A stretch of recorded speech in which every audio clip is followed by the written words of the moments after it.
નમસ્કાર મિત્રો, આજે આપણે ફ્લિપ ફ્લોપ વિશે ચર્ચા કરીશું. ફ્લિપ ફ્લોપ એ બાયસ્ટેબલ પ્રકારના મલ્ટી વાઇબ્રેટરની સર્કિટ છે. તેના આઉટપુટની બે સ્થિતિ હોય છે.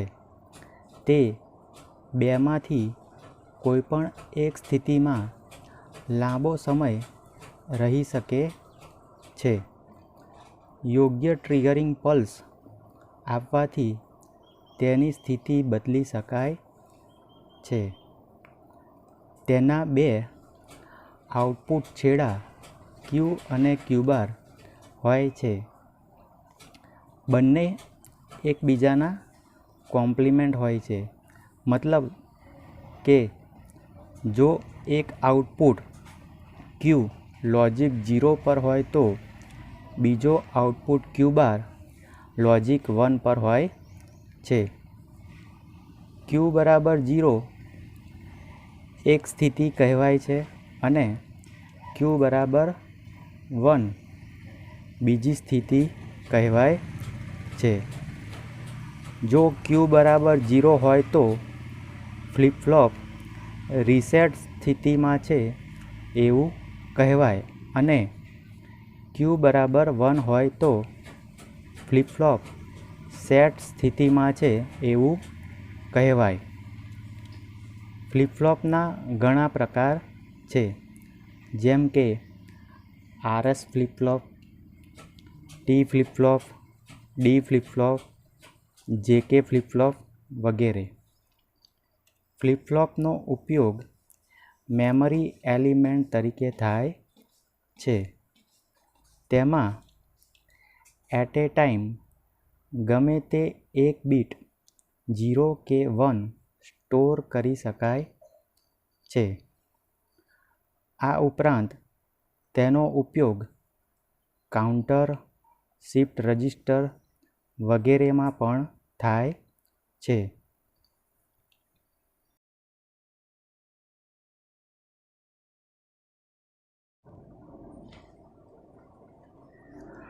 હવે આપણે RS ફ્લિપ ફ્લોપ વિશે અભ્યાસ કરીશું. RS ફ્લિપ ફ્લોપ એટલે રીસેટ સેટ ફ્લિપ ફ્લોપ. તેને SR ફ્લિપ ફ્લોપથી પણ ઓળખવામાં આવે છે. RS ફ્લિપ ફ્લોપનો બ્લોક ડાયાગ્રામ આકૃતિ એમાં દર્શાવેલો છે. તેના R અને S એમ બે ઇનપુટ છેડાઓ છે, જ્યારે Q અને Q બાર એ આઉટપુટ છેડાઓ છે. Q અને Q બાર એકબીજાના કોમ્પ્લિમેન્ટ હોય છે.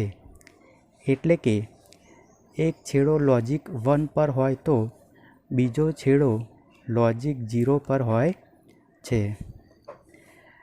બે NOR ગેટનો ઉપયોગ કરીને બનાવેલી RS ફ્લિપ ફ્લોપ આકૃતિ બીમાં દર્શાવી છે. તેમાં એક NOR ગેટના આઉટપુટ છેડામાંથી બીજા NOR ગેટના ઇનપુટમાં ફીડબેક આપ્યું છે અને બીજા NOR ગેટના આઉટપુટ છેડામાંથી પહેલા NOR ગેટના ઇનપુટમાં ફીડબેક આપ્યું છે. તેને ક્રોસ કપલિંગ કર્યું છે એમ કહેવાય.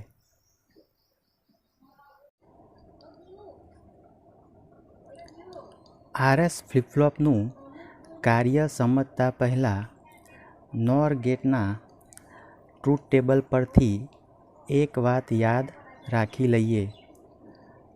ટ્રુથ ટેબલ પરથી જોઈ શકાય કે જો NOR ગેટમાં બંને ઇનપુટ 0 હોય તો આઉટપુટ 1 મળે છે અને જો NOR ગેટમાં બેમાંથી એક ઇનપુટ 1 હોય તો આઉટપુટ 0 મળે છે. હવે RS ફ્લિપ ફ્લોપ નું ટ્રુથ ટેબલ જોઈએ. ટ્રુથ ટેબલમાં Q&A ઇનપુટ આપ્યા પહેલાંની આઉટપુટની કન્ડિશન બતાવે છે, જ્યારે Qn+1 એ ઇનપુટ આપ્યા પછીની કન્ડિશન બતાવે છે.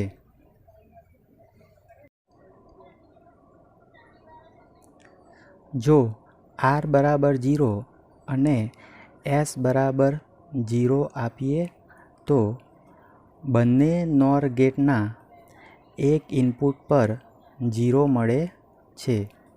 તેથી ફ્લિપ ફ્લોપનું આઉટપુટ નક્કી થઈ શકે નહીં.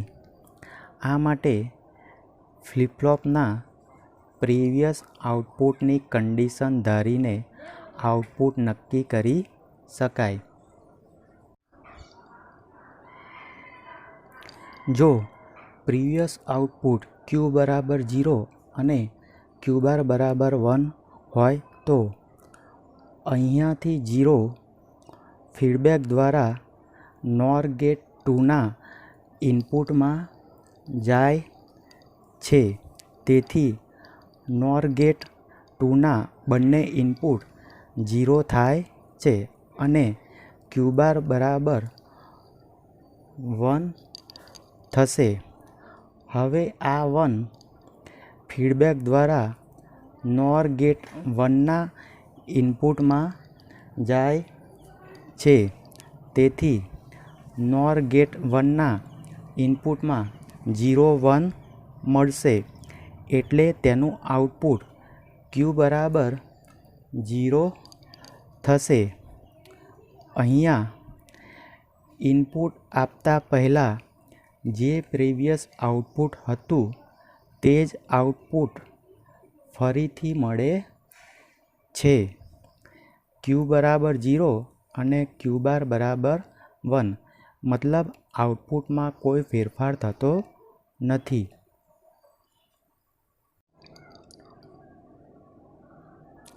હવે બીજો કેસ જોઈએ. જો પ્રીવિયસ આઉટપુટ Q બરાબર 1 અને Q બાર બરાબર 0 હોય તો અહીંયાથી 1 ફીડબેક દ્વારા NOR ગેટ 2ના ઇનપુટમાં જાય છે. તેથી NOR ગેટ 2ના ઇનપુટમાં 1 0 મળે છે, એટલે તેનું આઉટપુટ Q બાર બરાબર 0 થાય છે. હવે આ 0 ફીડબેક દ્વારા NOR ગેટ 1ના ઇનપુટમાં જાય છે. તેથી NOR ગેટ 1ના બંને ઇનપુટ 0 0 થશે અને તેનું આઉટપુટ Q બરાબર 1 મળે છે. અહીંયા પણ ઇનપુટ આપતા પહેલાં જે પ્રીવિયસ આઉટપુટ હતું તે જ ફરીથી આઉટપુટમાં મળે છે. Q બરાબર 1 અને Q બાર બરાબર 0, મતલબ આઉટપુટમાં કોઈ ફેરફાર થતો નથી. આમ બંને કેસમાં આઉટપુટ બદલાતું નથી. માટે R બરાબર 0 અને S બરાબર 0 ઇનપુટમાં આપીએ તો આઉટપુટ મૂળ સ્થિતિમાં રહે છે. આઉટપુટમાં કોઈ ફેરફાર થતો નથી. એટલે અહીં ટ્રુથ ટેબલમાં આઉટપુટમાં Qn લખાશે, જે દર્શાવે છે કે આઉટપુટમાં કોઈ ફેરફાર થતો નથી.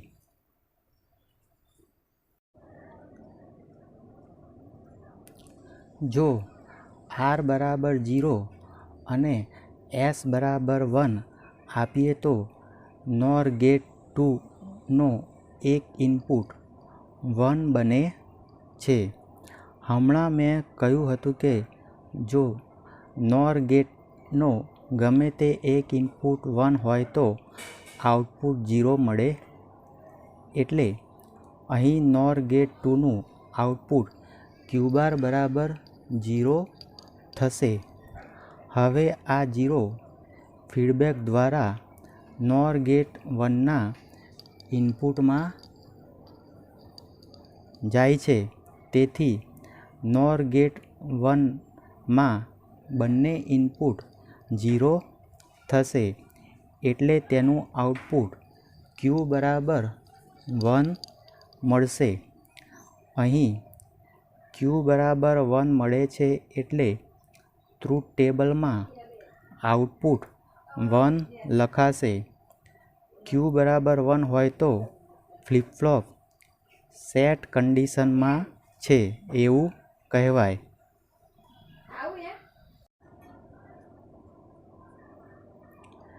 જો R બરાબર 1 અને S બરાબર 0 આપીએ તો NOR ગેટ 1નો એક ઇનપુટ 1 બને છે એટલે તેનું આઉટપુટ Q બરાબર 0 થશે. હવે આ 0 ફીડબેક દ્વારા NOR ગેટ 2ના ઇનપુટમાં જાય છે. તેથી NOR ગેટ 2ના બંને ઇનપુટ 0 થશે એટલે તેનું આઉટપુટ Q બાર બરાબર 1 મળે. અહીં Q બરાબર 0 મળે છે એટલે ટ્રુથ ટેબલમાં આઉટપુટ 0 લખાશે. Q બરાબર 0 છે એટલે ફ્લિપ ફ્લોપ રીસેટ કન્ડિશનમાં છે એવું કહેવાય.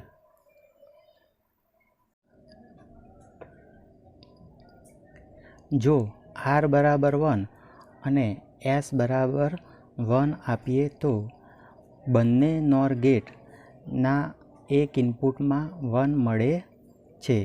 આથી બંને આઉટપુટ Q અને Q બાર 0 મળે છે. પરંતુ આ શક્ય નથી કારણ કે ફ્લિપ ફ્લોપમાં Q અને Q બાર એકબીજાના કોમ્પ્લિમેન્ટ હોવા જરૂરી છે. આથી R બરાબર 1 S બરાબર 1 પરમિટ કરવામાં આવતું નથી જે ટ્રુથ ટેબલમાં દર્શાવ્યું છે.